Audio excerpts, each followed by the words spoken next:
this big scene that Mr. Darcy shows up to. He literally goes like, you are so poor and so in debt, but I feel something for you. It's very confusing. And then she's like, fuck off. Fuck, I love that she says fuck off. I know, it's so good. Well, Celine Song, welcome to One Nightstand. Hi. Thank you so much for doing this. You've chosen 4 incredible books. I was saying before you got here, I think they're my 4 favourite books that anyone's ever recommended. I'm so happy. Perfect. Those are my favorite books, and I'm just so happy that we get to talk about them. Yay. Okay, well, let's start with The Art of Loving by Erich Fromm. I assume that's how you say it. I'm sure that is how I say it. Yeah. Tell me what you love about this book. Well, I feel like this book is kind of like, I think of it as like very much a textbook in the art of loving. There are, by the way, just a caveat, as it has some things in it that are like very old ideas about queerness and gender that I think is like just a caveat for people reading it. But it's a book that was written by, the first book that I read by Erich Fromm is a book called Escape from Freedom. And it's this amazing book. He's a Marxist. And he was somebody who said in Escape from Freedom that like all of us, we say that we want freedom, but actually all we want to do is to be rid of it. Yeah. And it talks about a modern condition when it comes to that. So that was such an important book. And then I was reading everything that he had. And one of the books that came about is this Art of Loving, which is a pretty short book. And I was just, I found it was something that really unlocked something in me when it comes to what love is. Because I think that love is one of the great mysteries of life. And when I was in college, I was trying to understand what it is as a psychological problem, an emotional problem, but also like an existential problem. And when I read that book, the way that it like delineates different kinds of love, but then to talk about something that unifies all of it, which is that it is not a gift to give, it's not a thing to take, but it's a thing that we do. Yeah, you stand in love, he says, rather than fall into it. Yeah. Exactly. And then you stand in love, and then you also, every moment you live, you can always choose to be doing it. Yes. Right? Yeah. And just because, and it also is something that was really beautiful, is that romantic love, erotic love, love for family, love for friends, it's the way that it is. There's no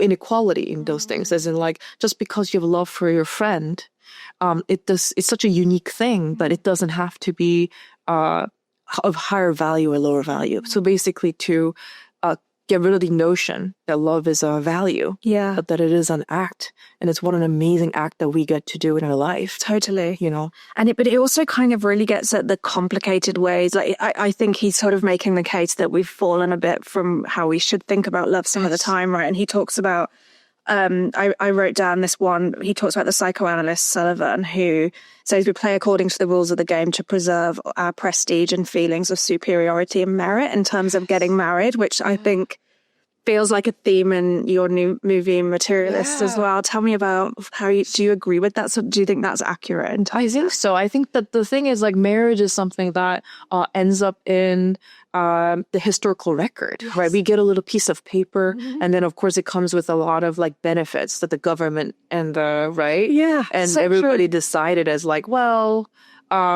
you're going to have tax benefits, you're going to have healthcare benefits. Like, there are going to be all these like benefits to getting married to someone. Yeah, that's not the case in the UK. I don't think there's tax. You don't think so? Well, as in there's obviously like, if there's 2 of you paying for a house instead of one, but you don't file tax returns in the same way. Really? Yeah, you just pay it based on your individual income. In the US, definitally. I know, and it's crazy. When I got here, I was like, damn. But I think it's like, so there are just like an amazing way that has become completely an institutionalized thing. Yeah. And then when you're thinking about your partner in that way, someone to marry, you start to think about them as who will be my business partner. Yes, literally. Right? Yeah. And then you have to realize that, well, what is the business of a marriage anyway? Right? And the thing is like, well, the business of marriage is, and of course there's a huge industry, right? Built around, treating marriage and weddings as a business. Yeah. Right? And so to me, it's like, well, Materialist is about Materialist as a film is about acknowledging that as a reality, modern reality that we live in. Yeah. But to also ask the question, yes, but like, what was it all for? Totally. Right? Like, what's the ancient thing that we were doing, and what is it for? And I think that there is another side of materialism and love where I think that it is about like how, sometimes it's about like the watching your partner grow older, their body as a material age, right? Or to decide what to eat together. Yeah. Right. So I think about that, and I think that's really what was so to me, that book meant a lot to me in college, and of course, it still serves as that. And when somebody asks me like, "Oh, I want to know more about love. I want to think more about love more deeply," it's usually a book that I gift. Oh, yeah. I mean, I love that you got so into that at college. Were you always a big reader growing up? And yeah, of course. Yeah, and then you just during your studies, that was love, and that sort of topic was something you were just curious about from that sort of age. Yeah, I mean, I was a psychology major, so I feel like I kind of knew about Erich Fromm. Yeah, well, I feel like I knew about Erich Fromm because of the also I had a minor in philosophy, and so he was kind of like in one of the authors. But I remember meeting this book and then it's like, oh, like now I understand love a lot better, and because it's an art. And that's what's called the art of loving. Right? Totally. And you have to think about it the same way you think about writing something or making a movie. Yeah.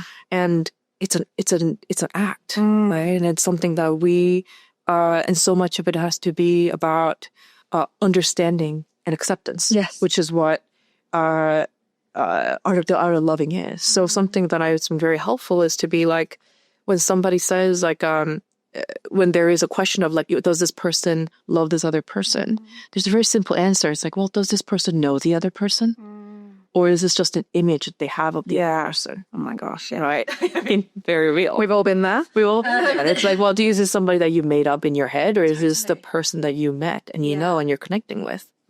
That's a hard one. And like, we get it wrong all the time. People are too focused on being loved and like giving love. But I think that's because we feel a lot of scarcity. Yes. Yes. Right? We feel so starved of it because, and I think it's a cultural thing. I think it's a problem of the civilization. Yeah. Where I think that we are often in environments or where we feel like there is a kind of a way that we've been robbed of feeling generously the love, right? Because in our survival and everything, like there's a bit of it where it's like we are constantly in need of it because we don't have enough of it. Totally. Right? But the truth is that you have endless supply of it. Yeah. Right? It just has to do with you. Yeah. If you're able to give it endlessly, then you're going to have it endlessly. Yeah. But I think that's really hard to explain to somebody who's not been loved very well. No, that's so true. And that's unfortunately, I think, most of the world. Yeah. Right. So if I feel like everybody, you can ask them, well, who was the first person that really showed you love? Yeah. Right. And then some people will have struggle naming somebody, and some people will say that one person. Yeah. But the truth is, like, wouldn't it be amazing if like we were all able to give it? Because what that means is it's going to inspire love in the other person. Totally. And there'll be more. I think one of the great cruelties is that I feel like in some ways it gets harder as you get older to learn that. Like, I'm single and 36, and I talk to a lot of my friends that are also single, and I feel like in many ways it does get sort of harder as you get older, because I feel like you're a little bit set in your ways, like, and we see that in your movie Materialists as well, where the characters who are older get more like, I've hung in here for this long, and now I'm going to get what I want and what I came for. Yeah. Whereas I do feel like when I think back to when I was a teenager, I was more like, I think, malleable and sort of open to stuff, and it's sort of a cruelty, because that's, as you get older, you sort of need it more in a way, because like life, I feel like it gets harder and there's bigger challenges and stuff. But yeah, I don't know. I feel like we increasingly are told that we don't need it and we shouldn't need it. Yeah. And to need it is weakness and desperation. 100%. Right? And when you're younger, I think that there's less demand of that. So I feel like there's a lot of like self-denial of love. But in fact, it's like, well, it is very brave to say to somebody like, what I need is love. Yes. Right? But it's so hard to do that. That's why it's so brave. Yeah. Right? And I think it's like increasingly as you get older, it is harder to be brave. Like when exactly, I think it's simply that. I think it's like when you're 19. Yes, you kind of whatever. You don't know that you're gonna look embarrassing wanting love. Oh, it's so true. You watch like a TV show or a film, and then it's normal for you to be like obsessed with love, right? And then I think that as you grow older, they're like, are you a child? Exactly. Right? Are you a little girl? Yeah. Right? To men, of course, they're like, this girl, just being like such a girl. Yeah. Right? So there is a kind of a constant demeaning in people's desire for love and romance, right? And then because it is very brave. That's why it's brave to be like, well, I may be rejected, but I will still ask. I love that. Would you love me? And I love you. Would you love me back? Yeah. Right. And I think that to me is like, what is the hardest thing? It'd be so much easier, I think, to say like, what I want is money. Right. Totally. I mean, and that's what a lot of these people who go to these matchmakers say, because it's sort of like, well, they're like, what I want is these material things. Yes. Actually. Because that's so much easier than to say like, I want this thing that I used to when I was a teenager.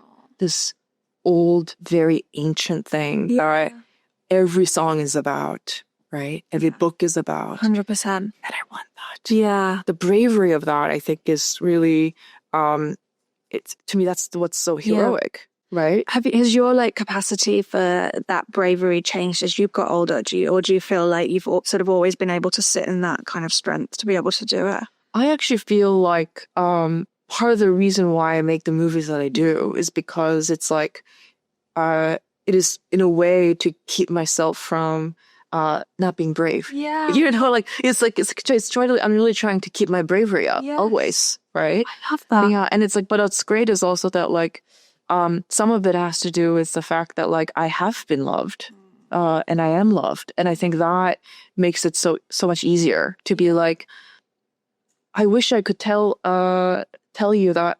I wish I could tell people who are like, well, how can I believe in it? It's so hard.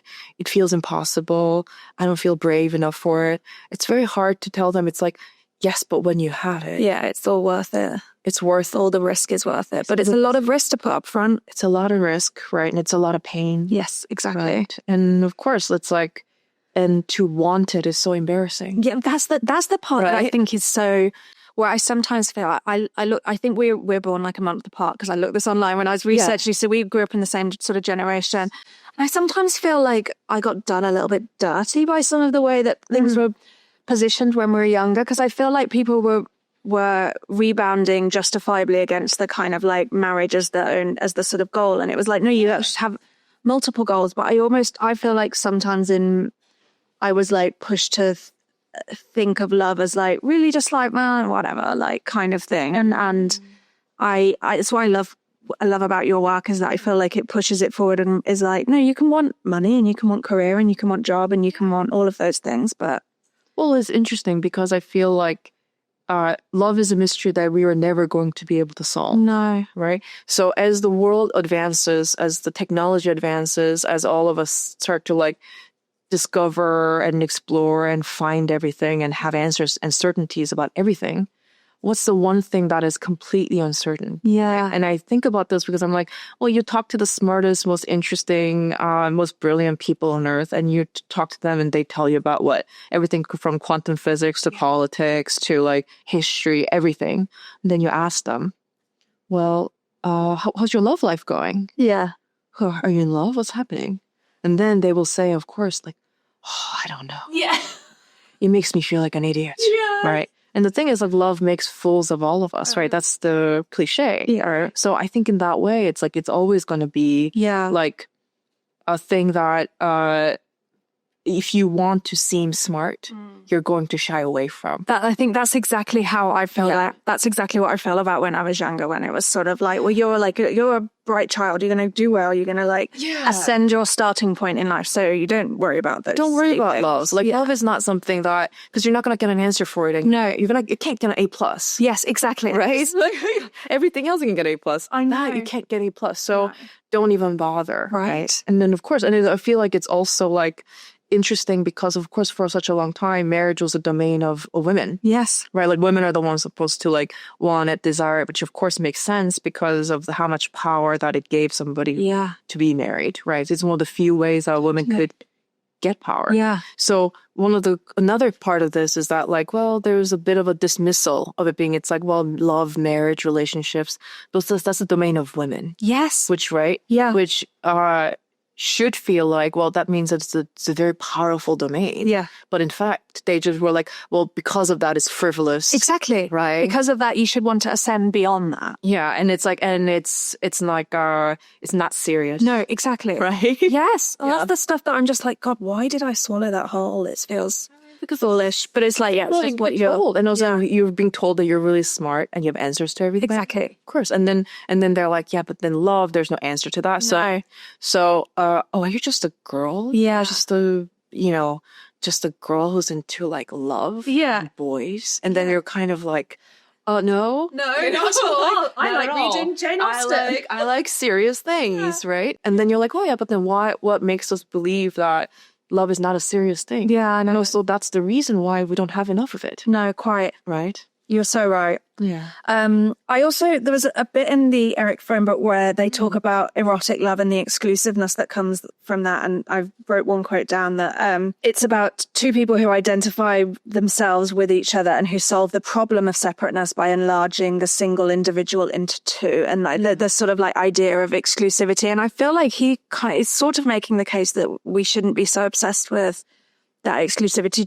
Did you, maybe I read it incorrectly, but how do you feel about that sort of dynamic? Well, I think that it is really about knowing the other person in such a deep way. And then to really, it's kind of like once you're obsessed with a topic. Yeah. It's like when you're obsessed with the topic of your lover, and then you can you're kind of digging into that lover, right? As deeper and deeper you dig into that lover, you get to learn the universe that exists in another person in a way that if you just casually know someone, you may know some parts of their universe, but maybe not necessarily the deepest, most intimate. So it's really just the pursuit of knowledge of the other person. I think that's really what that really is about. As for, I think, the exclusivity, it's like, well, it's more like you might be like, well, right now I'm into specific genre of jazz music from this time, right? And then maybe you're gonna one day say like, actually now I'm interested in a different, right? Depends on the person, I think. I think some people can be like, no, I'm into that piece of jazz music for the rest of my life. Yeah. Some people might be like, oh, I moved on from the jazz music. Yeah. Like I moved into something else. But I think it's like, but the truth is, I think what Erich Fromm is also talking about is inside one person is endless abyss of meaning and the way of seeing the world that it actually, you're not going to get to know that person in their entirety. No. Even if you devote your whole life to that. Yeah. So that's sort of what I believe. I just believe that it's like, well, I think it's a unconditional lifetime thing because I know that it is something that like won't stop. I won't ever stop learning about the people I love.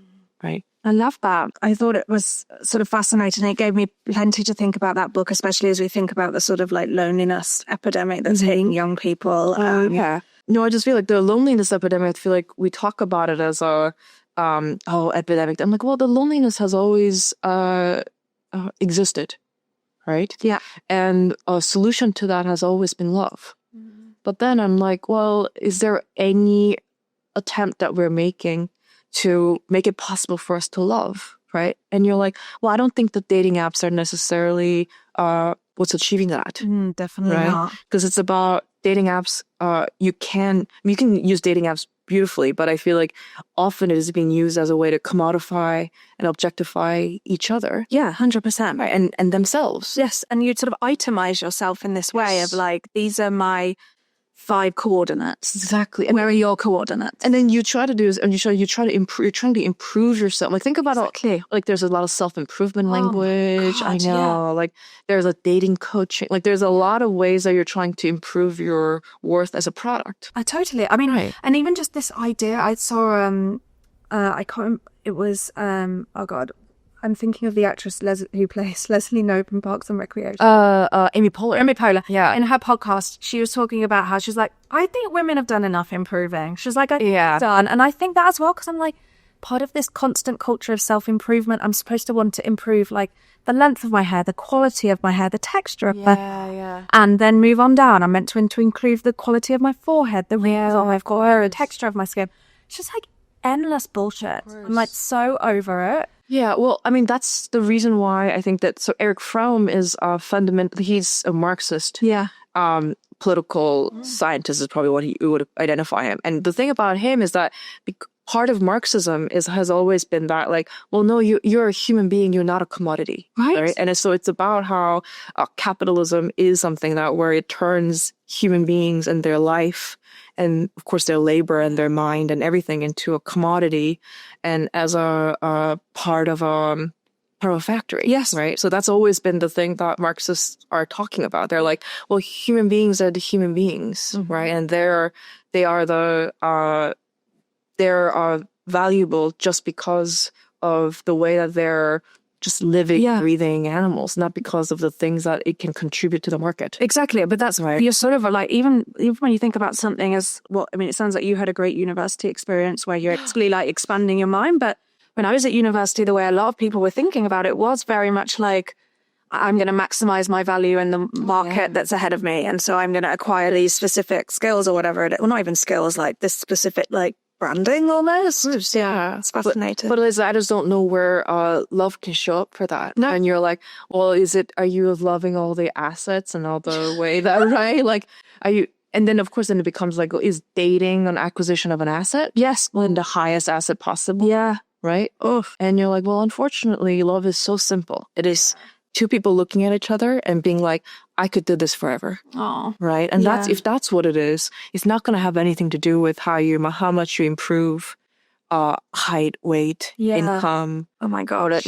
But then that's how, that's the only way and by the way, I understand it because the whole world works that way. So why wouldn't love? I know. You need to be a motivational speaker for young women.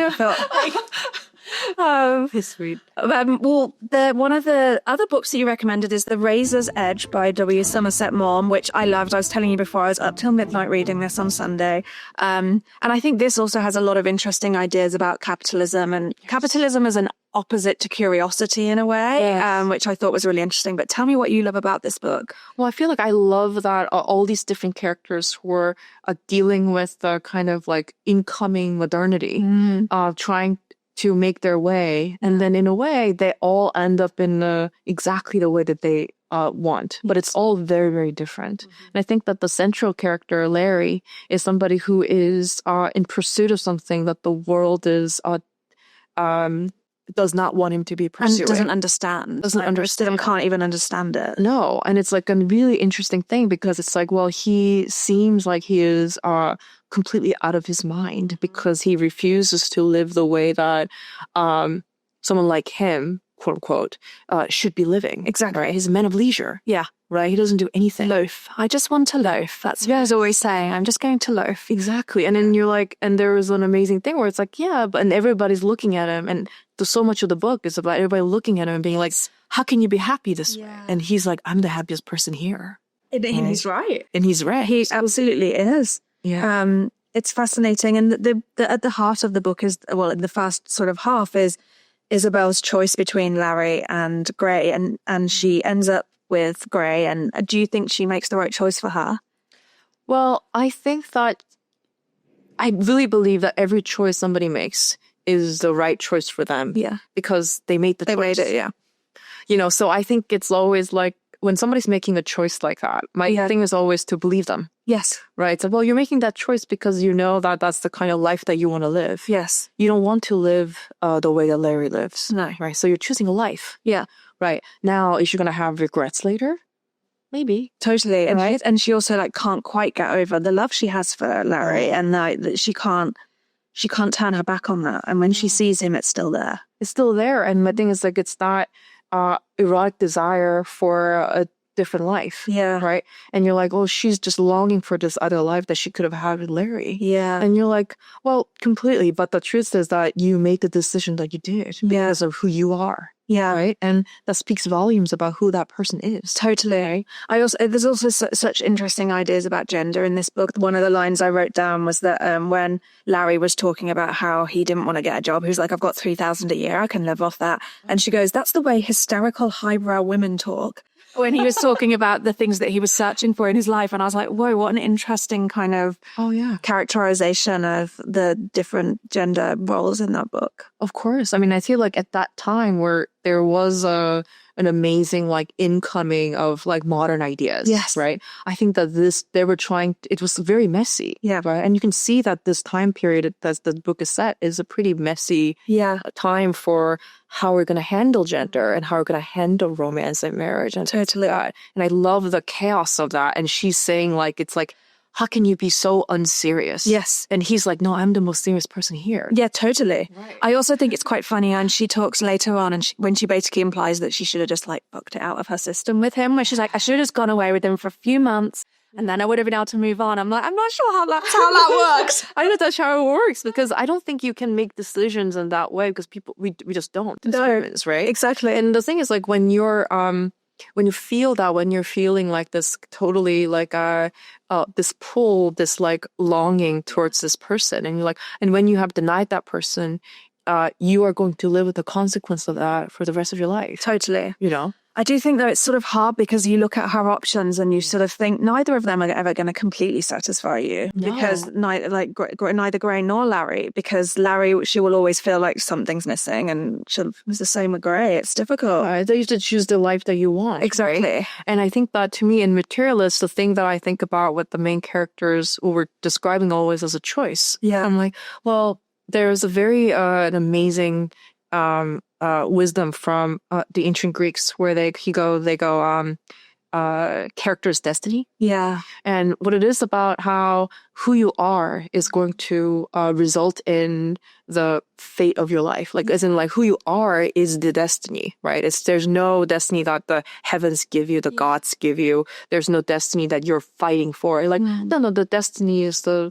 one that you reflects who you are. Well, I love this line. I wrote this one down where it says, where the Maugham's character, the sort of narrator, goes, "Can anything in the world be more practical than to learn how to love to best advantage?" Yes. And I just thought that feels like the kind of thesis of Materialists in many ways, though. Exactly. I think that's exactly the sentiment that I was trying to capture. Yeah. Right? Wouldn't it be amazing? Right? Wouldn't it be amazing to have the practical and the romantic? Yeah. Right? But the truth is, it's like, but when push comes to shove, the most practical thing is the romantic. Yeah, right? Totally. Because my thing is, it's like, well, she could always have the character in Somerset Maugham could have always made the decision. Yeah. Right? To choose love. Totally. It depends on what you want and what you value and where she is in that moment. Yeah. Right? And it's like, and it's heartbreaking, her story, because of that. But the truth is, like, Larry was going to always be the person who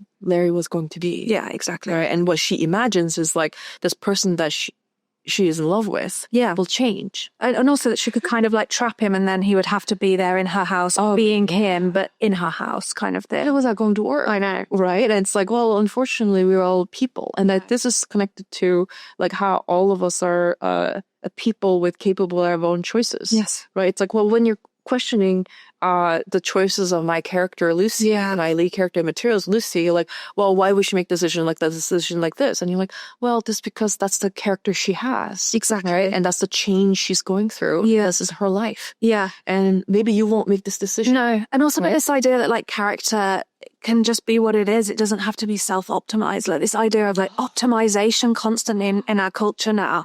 I'm like, maybe that's just who I am. And, you know, as a result, that's just what I'm going to choose. And also, why are you making a decision value judgment about what is the most ideal life? Yes. And is it, and I'm like, where did that come from? Mm-hmm. Could it be Instagram? Yeah. Oh my God. Like, truly. I'm like, where did you get these value system? And could it be from, you know, everything that has nothing to do with your life? Totally. Right? And you're like, well, you just gotta think about, you have one life. Yeah. Right? Are you going to try to find something that is not real for you that you saw one time on the internet? Yeah. Right? Or are you going to accept the life that you have? Yeah. Right? And then you're going to live the one that you have to the best of your ability. And to me, it's like Somerset Maugham is so I really think he's like a poet of life, right? And in this book, I love him generally, but this is my favorite book of his, right? Yeah. Because it's like he's able to sort of reflect. It's like, no, everybody's basically living the consequence of their decisions, right? And because it's a consequence of their decisions,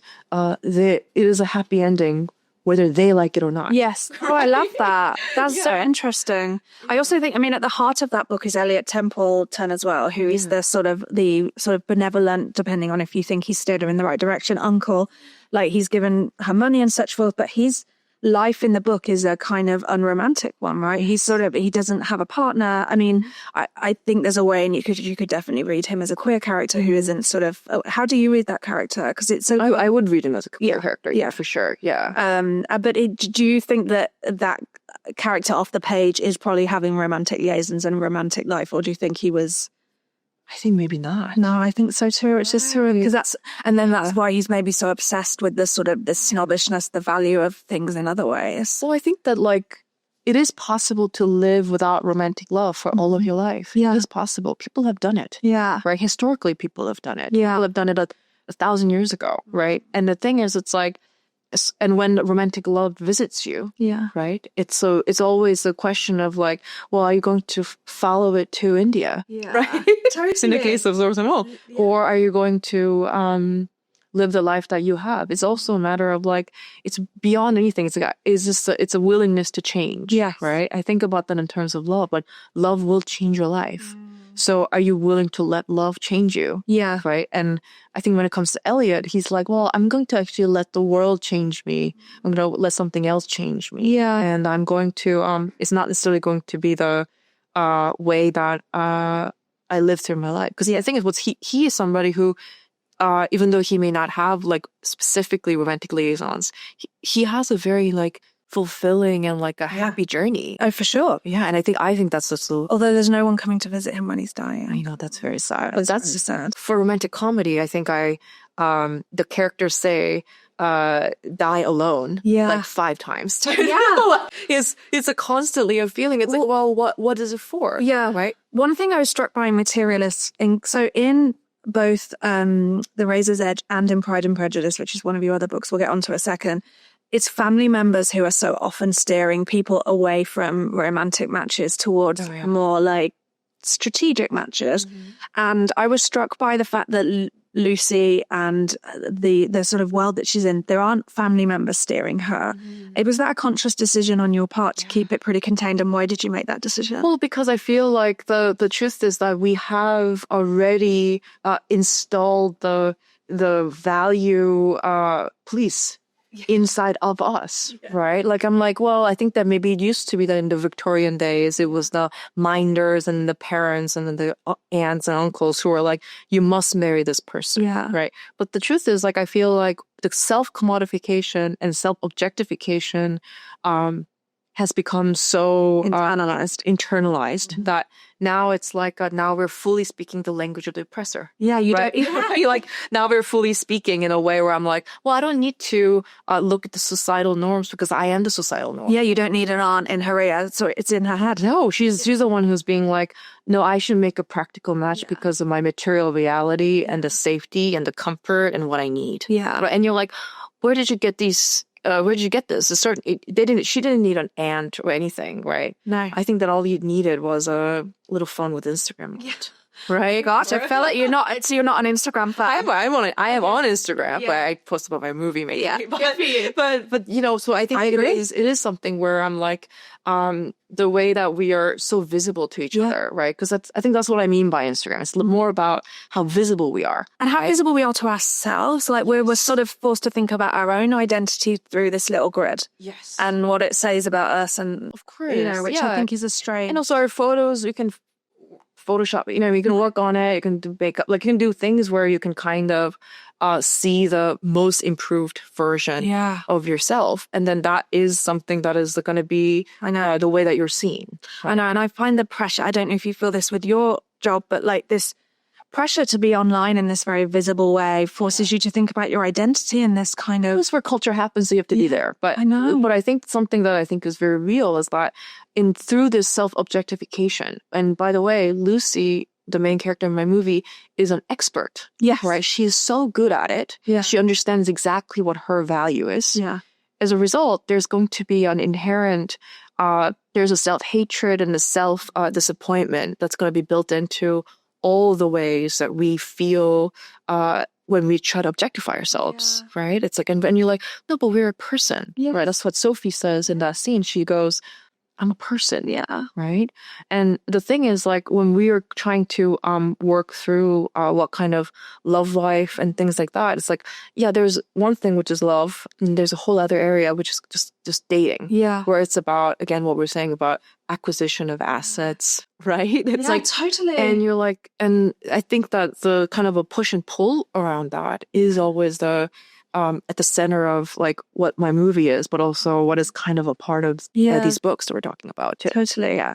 Tell me about the experience being on set with Dakota and Chris and Pedro and like their perspective. Did they bring any sort of like ideas as well to that in collaborating with you on the process of how this dynamic was going to come to life? Well, I think that the truth is that like if anybody understands self-objectification and self-commodification, it's actors. It's actors are so true. Movie so stars, of course they're movie stars because their body, their face, the way they move through space, the way their humanity, their emotions, their intimate connection, all of those things are turned into their work. Right. So they understood the script and the movie instantly. Right. So in a way, like we had an amazing shorthand because I could always look and say like, well, this is about how how you see yourself as an object, and they're like, got it. It is just such a big part of like what they have to do is their work, and they're so good at it, and it's their calling, but still is something that they have to contend with every day, right? Like they're like, they just get photographed everywhere they go. So in a way, it's like it was such a direct like. Everything we're talking about here in these books, these were things that were on the forefront of every single thing that we were talking about. Totally. Right? Like we were so connected because they understand it so intimately. The pain of being objectified. Yes, for sure. And Dakota's a big reader as well. I interviewed her a year ago for a book club. She has a book club when she launched her book club, and I interviewed her about Beautyland and about the book club. Have you read that book? Yes. Oh God, I loved it. And I feel like I love what she did with it. Like I feel like what her book club does is so cool. It's because so like cool. Because it's like it gives us like all the context even beyond. Well, that's the thing. She makes such a great tool of Instagram because it actually pushes you deeper and it pushes you.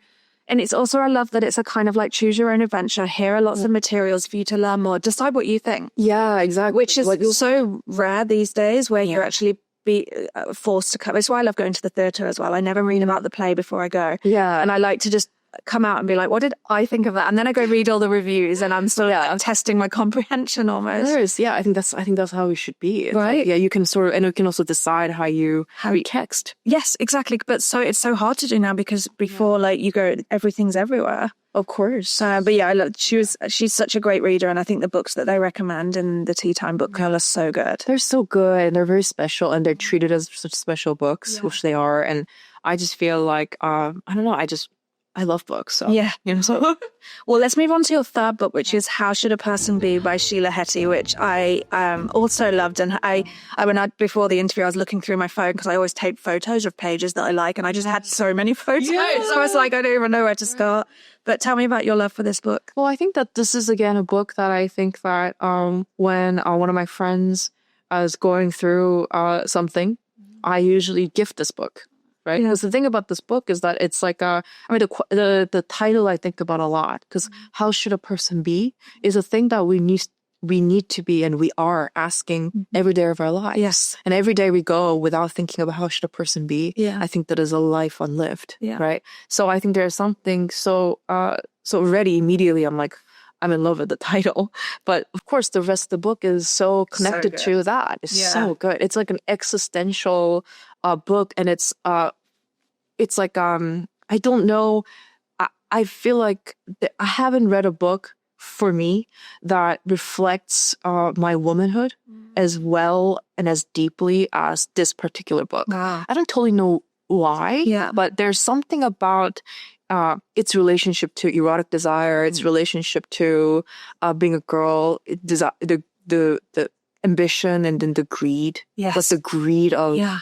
like wanting to be desired, Yes. or like the wanting to be wanted and wanting to have power Yes. and control. Like there's something in it that I always feel like I feel very connected to. It's like, oh, this really is so honest. And I think And the strange way it manifests itself in female friendship as well as like the romantic relationships, all those things. of course it does. I mean, like those Margot and Sheila's character, they are they're in love. Yes. But it's right, and they're in love in a way where it's like, well, but it's not necessarily in a way where they want to like hook up kind of love, but it is in a way where they're like, no, but we're in love and as just like true animals. Yes, they almost like Right? they almost want to sort of possess each other. In some way. Like it's sort of They want to be each other, Yes, possess each exactly. other. They want to kill each other, Yes. right? Yeah. They want to just like be one. Yeah. Like there's something that's like And the so- yellow dress, the one night, and they, oh god, it was so good. It's like, and there's something about it that just understands so deeply the most, like it's like the id. Yes. It understands the id. Yeah. Right. And I always feel so seen in this book. Yeah. And I think it's like that to me is like something that I really look up to. Yeah. I was looking up to it when I was making Materialists, because I was like, well, she is so unbelievably honest. Because I feel like more than like literal biography or like people like, you know, writing deeply about their like sexual escapade or something, there's something about this book that made me go like, oh no, you're going to be real about that. Right. You're going to be real about that. And it was the problem with, I feel like sometimes the autofiction is that there's a problem with autofiction. And of course, my first movie, Past Lives, was an autofiction of some kind. And the thing is, like, I was thinking about this book when I was working on that movie too, because it was so about a only reason why how a book about yourself or a movie about yourself can work and can exist in the world and for the audience. Yeah. And it's not just a diary, No. is if it is simply unafraid to reveal the darkest, ugliest, toughest shit about yourself. Totally. Right? So, and that's how I feel about how should a person be? Because it's like you get to meet this character, and this character, you get to meet how dark it goes. Yes, totally. And just how bad it is. Yeah. And just how awful of a person she is, and just how completely beautiful as a result. Exactly. Right? I mean, there's a lot of sort of sex in that book as well, like you say, about a lot of erotic. Was it a conscious decision with Materialists not to have sort of sex scenes in this sort of traditional sense? Well, I feel like the when it comes to the sex scenes of it, it's like it has to do with like what kind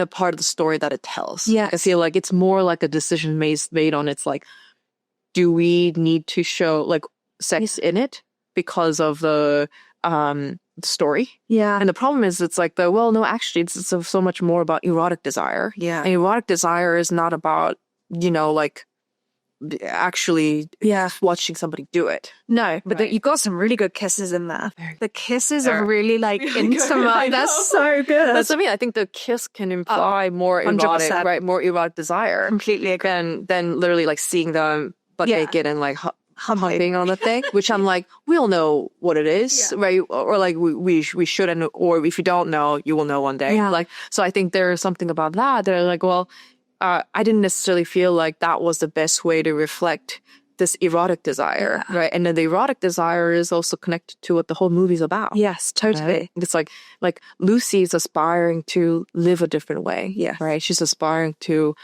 be a different kind of a woman. And then, of course, she realizes, no, she can only be the woman that she is. Exactly. But it's also, it is kind of powerful, the dynamic between her character and Harry, Lucy and Harry, like the fact that they're like, their sort of physical intimacy is different. Like you can feel the difference. It does feel a little bit like, not flat, but sort of like, I know what you mean. It's technical. transactional. Yes, Transactional. And I think that was something that, of course, Dakota, Pedro, and I are talking about. We're like, well, how do we do this? Some of these like intimate scenes, and it should be funny, right? And it should be sexy. But how do we make it so that it feels like exactly what it is, which is a business deal? Like 100%. And it does feel as a result, it feels like you say transactional and kind of like colder as a result in a way. Like it's a different kind of high that they're getting from it, I guess. Yes. And my thing is, but by the way, it's a very powerful high. Well, right? I mean, most people marry based on it. Yes, of course. I'm like, it's like, well, if you have an apartment like that, who cares? Exactly. Right? Who cares like how he's looking at you? Yeah. Right? But then if you think about like in John's apartment, yeah, he better be looking at you. Like, because there's nowhere else to look. No, and also he better kiss you like the way he kisses that character because you need that. That's But no, the interiors were so well done as this like brilliant manifestation of these two scenarios. Like, well, but I think the production design and the locations, it's like, well, they have to reflect the character because it is about how they live and the way they live. Yes. It's materialist, so it's kind of like you can't watch or read A Howard's End, and then the house has to be a property has to be so specific. So it's a character it's a character in the story. Yeah. Right? Because Are you worried that any people will be like, God, why didn't you end up with the guy with the money? I'm sure they will. But I think that the truth is that in the heart, part of it is that like we all dream of the one thing that is completely invaluable. Yeah. And the only thing that makes us rich, which is love that makes you say, oh, don't worry about that. Yeah. Oh, fuck that. Totally. Right? So I think that it might be that in this moment,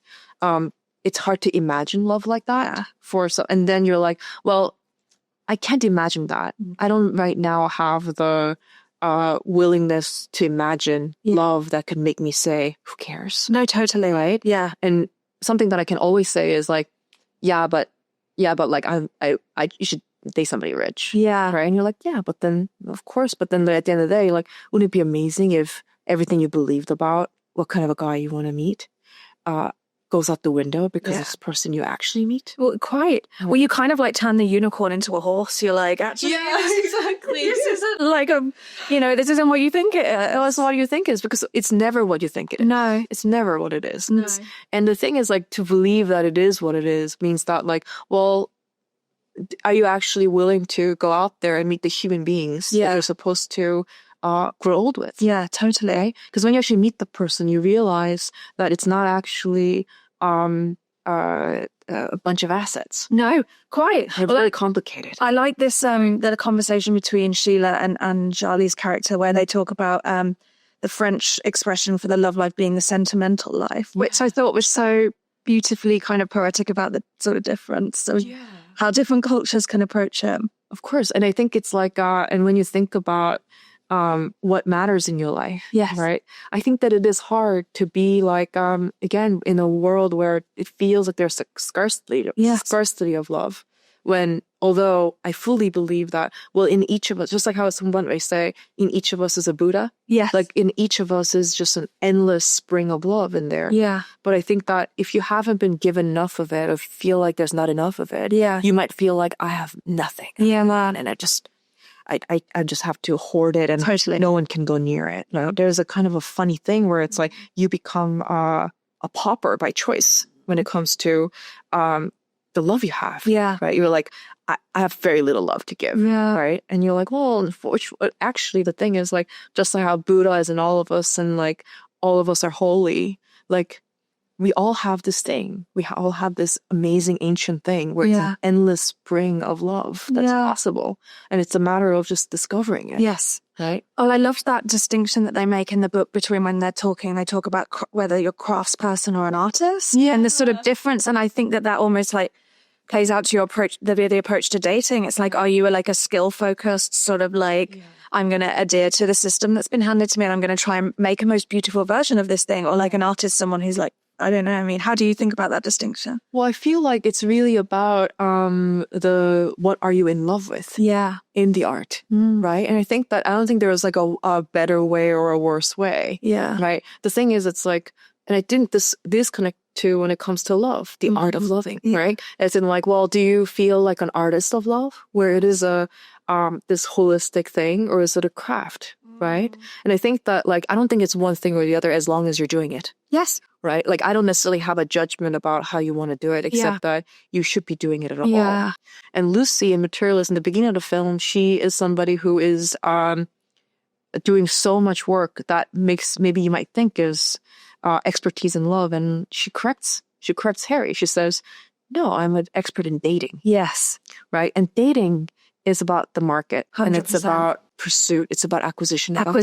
Exactly. Right? But love, she says, it's easy. I have no idea. Right? Do you think she stays in the job after, or does she quit? I mean, that's one of the first conversations Dakota and I had. And I think that, like, we think she keeps the job. She has to.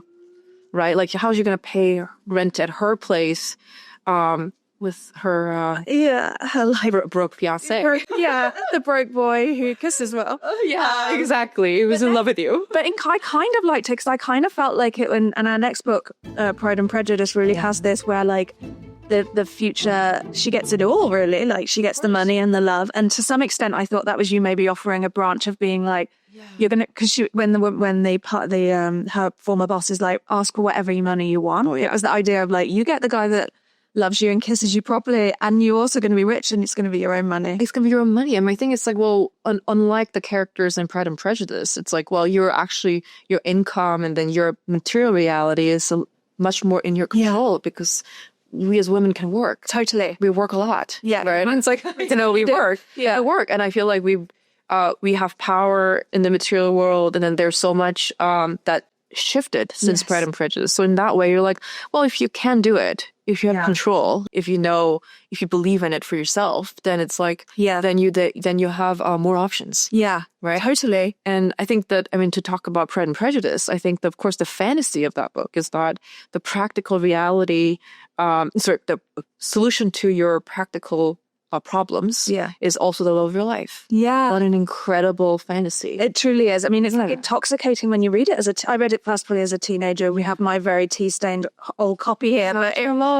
So cute. But we were talking about how, like, this book is just clearly probably meant so much to young women at the time that it was published, and I think it still does. Totally. Right, we still are obsessed with this story. We are. Right, but if you think about what the story is, we were just talking about the first line of the book. Like, any time that there was because something that I know I was contending with when I was working on Materialists is balance and the contradiction between the practical and the romantic. Yeah. Right? So it's a question of, like, well, how practical is this movie and how romantic? And the truth is that it has to be both for it to reflect the way that love works in the modern world.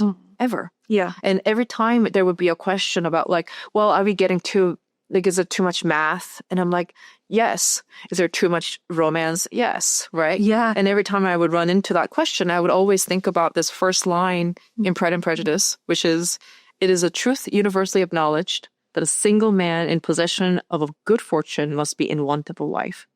And Pride and Prejudice is one of the great love stories probably in literature, right? And I think it would definitely be at the top 3, if not number 1, right? So given that, the first line of it literally has the word of good fortune. I know, right? So the practical reality is something that I think that has always been a part of love stories and romance, and it's still remains so. Totally. And I think it's also because the practical reality is something that, and it's connected to love, marriage, everything, is something that has been a woman's domain too for such a long time historically, right? Because, of course, like, the poverty for a long time, poverty in one gender and the other gender, it meant very different things in terms of their entire existence. Yeah. So I think that in that way, that's why this book is like such a direct way of talking about the practical reality that is going to run up against this very ancient feeling. Yes. This great mystery, love. Totally. Right? And the book does such a good job of showing, like, the wisdom of crowds and the stupidity of crowds. And, like, Austen's voice is so good at poking fun at that in a clever way. But reading it again, now I'm older, I feel like Mrs. Bennet is such an interesting litmus test for where your feelings about her. When I was younger, I was like, oh, she's the worst. Yeah. And now I'm older, I'm like, I have no kind of more empathy for her as, like, a mother of 5 daughters who's like, I'm going to be booted out my house when my husband dies, and we all need somewhere to live. And so I don't know, it's interesting the way that you read this book changes over time. Well, the thing is, like, I have no I have endless empathy and sympathy for women who are trying to survive. Yes, quite. Right, and care for their children. Yeah. Right. So the thing is, like, I'm not. I feel like you're so right. When I was younger, I was like, there she goes again. There she goes again, being that annoying old lady. Yeah. But then the thing is, like, of course, as as we grow older and we just actually start to pay our own bills. Quite. Right? Like, we're starting to be like, wait, she's just talking about a very, it's just about a reality. Exactly. Right? And she has to. And it's because then I feel like I read somewhere, it's like, well, poverty has something that robs you of happiness. Yeah. Right? Quite. And you have one life. Yeah. You need to pursue, there's a pursuit of happiness. Yeah. Pursuing happiness. So in that way, it's like you have to, at all times, understand somebody who is just asking all of us to be happy. Yeah, quite. Like, I have nothing, I would not roll my eyes at that person. No. Right? And we can't. No, we can't. That's what Miss Bennett is saying. She's saying, like, we have to be happy. Yeah, quite. But that's why it's our life. Charlotte is also another character who I feel differently about. She obviously makes the kind of non-romantic, but is like actually, I feel like in some levels she finds some romance in the situation of what her life is able to become. I don't know. I think so. I think that it's like, especially at that time where to have stability as a woman. Yeah.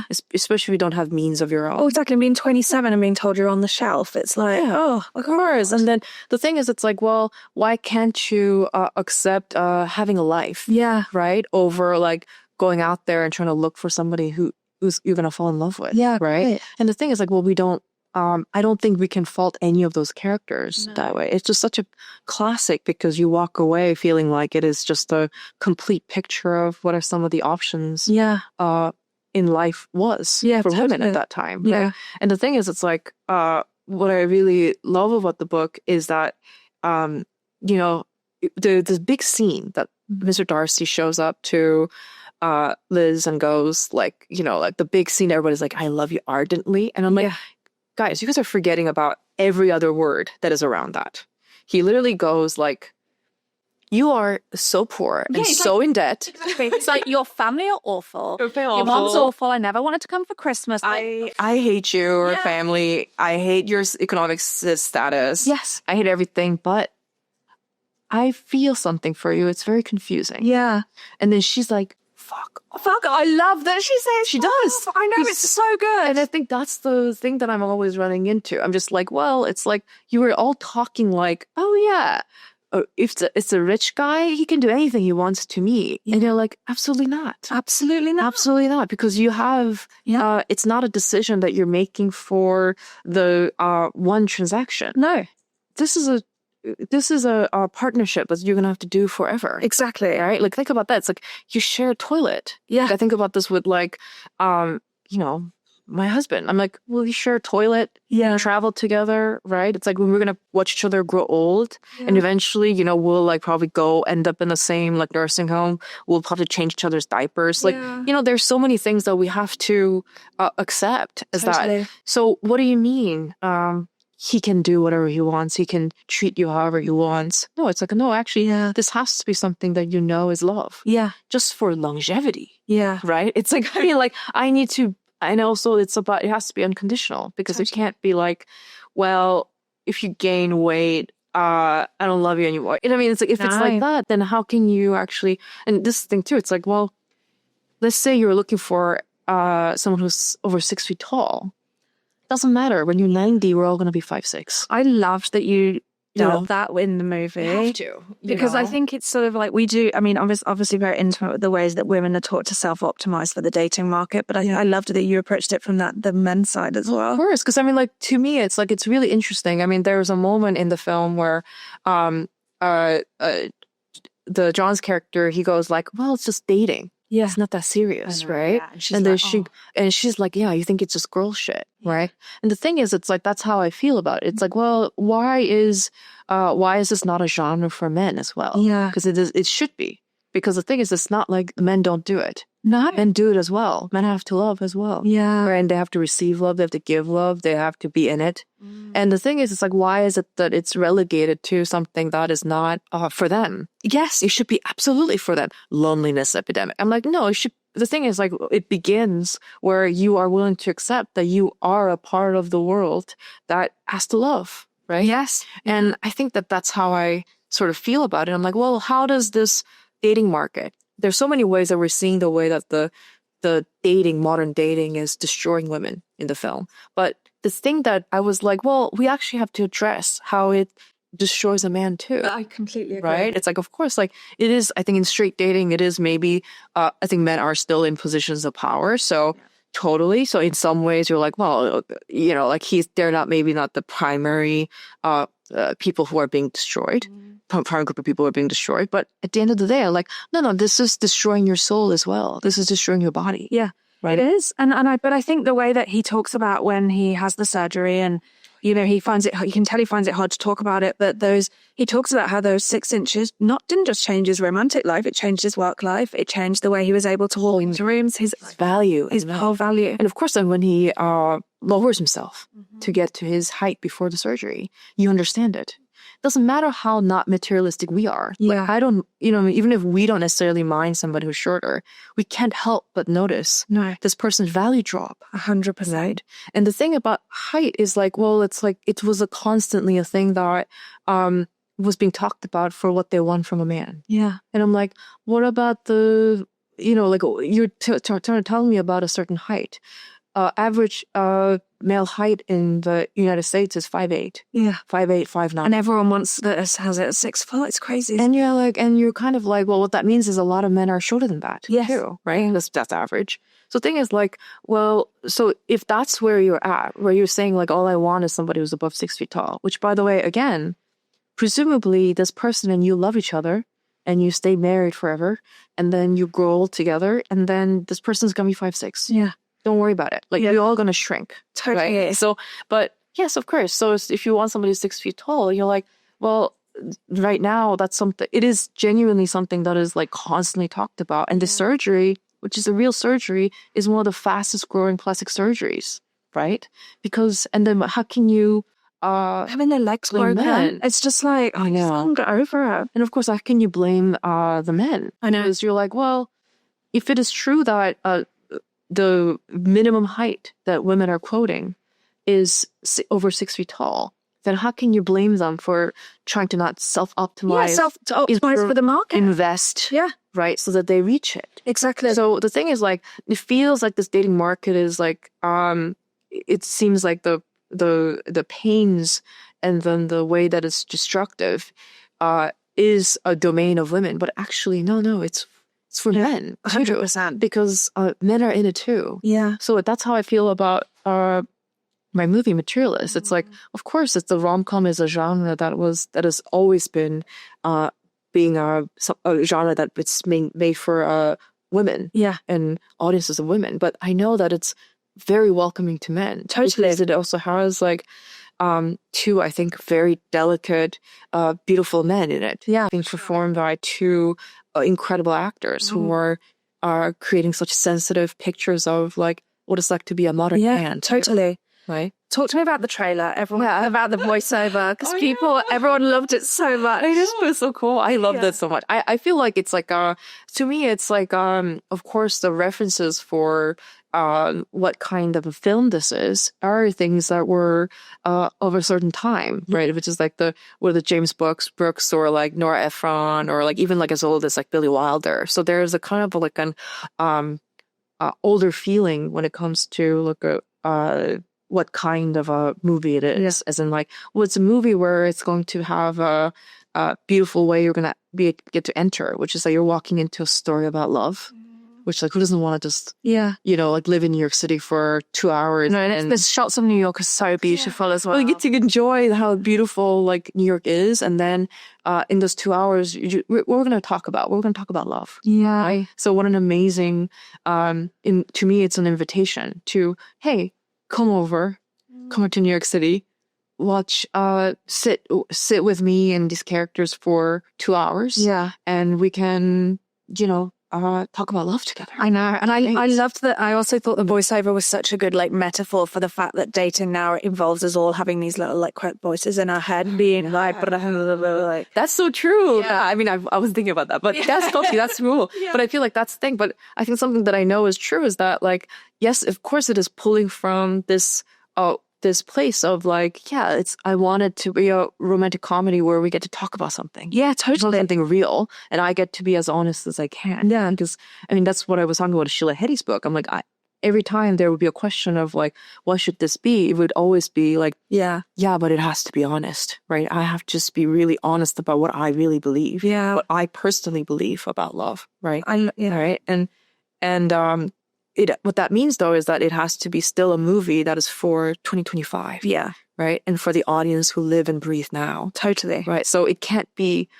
So maybe the way we're making it is connected to the Billy Wilder, the Jim Brooks, and some, of course, like Mike Leigh sometimes. Like, even if it's connected to that kind of filmmaking, the topic, the things that we're talking about, the conversation in the film is going to be... what concerns us today. Yeah. Concerns us now. I loved that scene when Lucy and John's character come together and they're standing on the steps outside the lady's house, and when they start to kiss and the leaves and the way they're like rustling and twinkling in the background, it almost felt like it was sort of...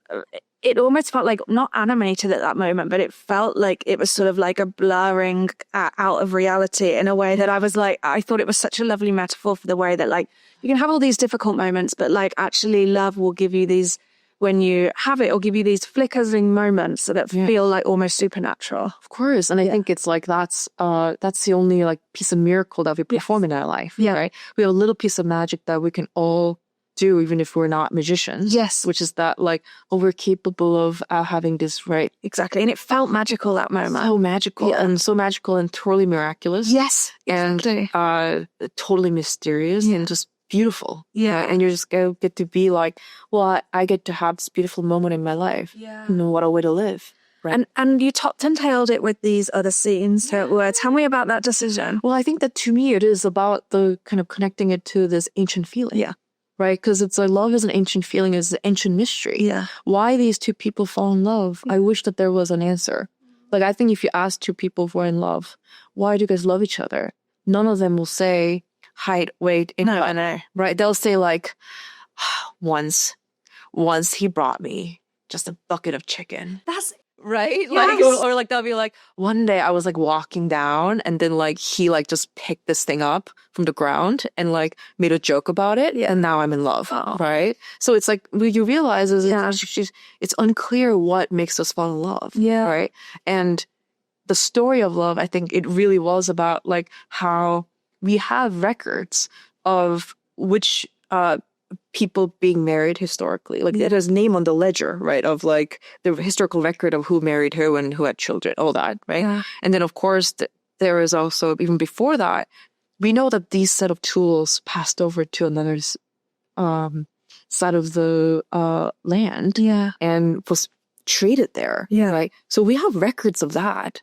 But the thing that we don't have a record of is the feelings that passed between those people. So it was kind of like, we know that there was love in the ancient times, but we don't know who loved who and how or so true what, right? And I think about this, of course, and it comes to like a queer love, a queer partnership. So we're like, well, there's no record of that almost whatsoever, except for maybe some photographs, but there's no record of it in the city hall, right? No. But the thing is, it doesn't mean that those relationships, that those love stories meant less, right? Or the feelings that passed between them was less. Or didn't exist. So in that way, it was about kind of like the things that are material, right? And the things that are immaterial. So that's why I wanted it to be bookended by this ancient love, right? I love that. Because the flower, of course, is going to become dust. Yeah. It already has, right?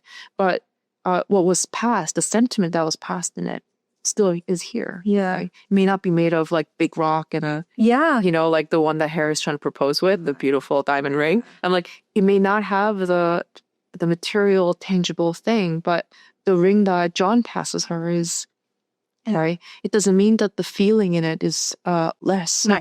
No, it is still something that is being passed between them. Yeah. And it is as great, deep as the one that was passed between the cave people. Yes. Yeah. So I think that's why I really wanted it. And also, of course, like I feel like it's in a lot of the score too. And then like some of it is about the kind of like this ancient like dating ritual that has always existed on some level. So it's also that too. Yeah. It's like kind of like there's a bit of a survivalist part of it where like these clients are like, if you listen to the songs like plays, the music that plays during their client meetings, it's meant to sound a little bit tribal. Yes. Yeah. Well, those client meetings are so funny. Yeah, they're so, listen, like they're just, they're just being so honest. Yeah. And that was that based on your own experience as a matchmaker? Well, yeah. I mean, the thing is, like, I worked as a matchmaker for 6 months. Yeah. And I think that it's like, but of course, it's not really specific because these are the things that everybody wants. Totally. Yeah. Is everybody wants this. Everybody wants this one particular kind of a thing. Yeah. There's no variety because the whole world has basically trained us to want one thing. Yep. 100%. Right? Dominant beauty standards, right? Dominant, the right age to marry. Like everything has been decided by everything we watch, everything we see. And then it's become a part of it's become a police officer inside us. Exactly. Right? It's like we don't need Miss Bennett because Miss Bennett is us. Yeah, right? 100%. She's in us. She's in us. And she's there being like, don't make a impractical choice. Like she's out there just doing this. Yeah. Right. So I think that to me is really what that is. It's like, that's why it's all the same. Everyone wants someone who's taller than 6 feet tall. Not a single person says, I want someone who's 5'4". And this fit thing being the sort of like, and everything. Do you know what 20 BMI is? It's just like a little bit over having, being. It's like 1 BMI over underweight. Yeah. Models are 20 BMI. Right? Like, I mean, models are 18 BMI, but it's like, but you basically have model weight. But it's all these like euphemisms, aren't they? All of those terms. And like they all just are like sort of more acceptable ways of saying uncomfortable things. I'm like, well, what's comfortable in New York? Quite. Very. I mean, I learned that, I think I read somewhere, I feel like I did this research, which was that the average income in the US is $35,000. Yeah. Right? And then you're like, well, what that means is a lot of people in the US make less than that. Yeah. That's what that means. Right? And the thing is, it's like when we're talking about like money, I mean, that was very important for me in making Materialists where we actually talk about numbers. Yes. I liked that. I liked that she said her salary, and we hear about how much the apartment is. We know how much John's rent is. Yeah. So every single thing, every time we say the numbers, what's so funny to me is that the numbers we have such a powerful reaction to, right? Because we think about it in the context of our own lives. Yes. Yeah. Right? It's like if I am 5'8", and someone says 6 feet tall, right? Then you can't help but compare 5'8" to 6 feet tall, right? Your salary is $35,000 to Lucy's, which is 80, right? So it's an amazing thing where we get to something that felt really important. Is like, let's be very real about some of these numbers. Yes. Because I'm like, the euphemisms around it. Oh, yeah. Right? The euphemisms around it, like, I just want somebody who's comfortable. I know. And you're like, what does that mean? Yeah. Could be 80, it could be 250. Totally alien. And then like good family and what that means. Good family. And you're like, what does that mean? Yeah. Not divorced? Yeah. Or like, divorced? Yeah. Like, what does you actually mean by any of these things, right? So it was just important that it is being constantly talked about as openly as we can, right? And then, of course, the clients will talk around it. But Lucy and her colleagues, right? Yeah, she can interpret what they really mean. Oh, yeah. She'll just say, like, this is how old she is. Yeah. Right? Oh, my gosh, it's fascinating. Well, thank you so much, Celine. This was such a wonderful conversation. I love talking about these books. Me too. And everyone should go and see Materialist. I loved it so much. Everybody see Materialists. Yeah.